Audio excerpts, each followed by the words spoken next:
Hello everyone, আমি চলে এলাম আবার অন্য রকমের একটা রেসিপি নিয়ে তোমাদের সাথে শেয়ার করতে। এই রেসিপিটার নাম হচ্ছে রাইস পেপার র্যাপ।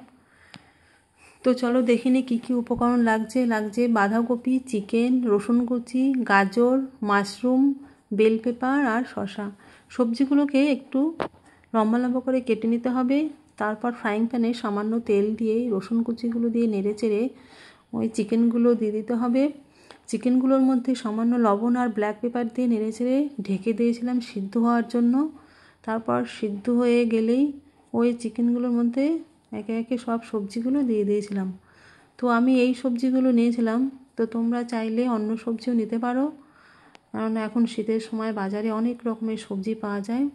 আর এই রেসিপিটা কিন্তু খুবই হেলদি একটা রেসিপি, আর বানাতেও কিন্তু খুবই কম সময় লাগে। তারপর আমরা ওই সবজিগুলো সব দিয়ে ওর মধ্যে সামান্য একটু সয়া সস দিয়ে ঢেকে দিয়েছিলাম।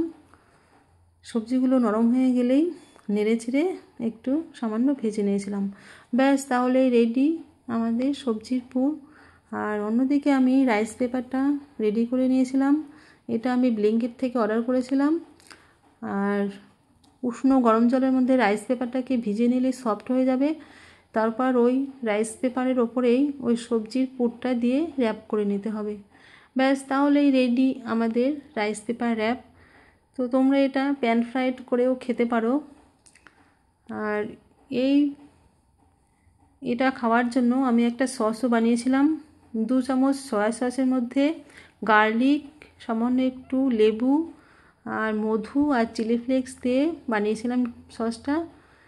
এই সসটা দিয়ে খেতে কিন্তু দারুণ লাগে। তো বন্ধুরা, তোমরা বাড়িতে বানিয়ে খেয়ে দেখতে পারো, খুবই টেস্টি লাগে খেতে।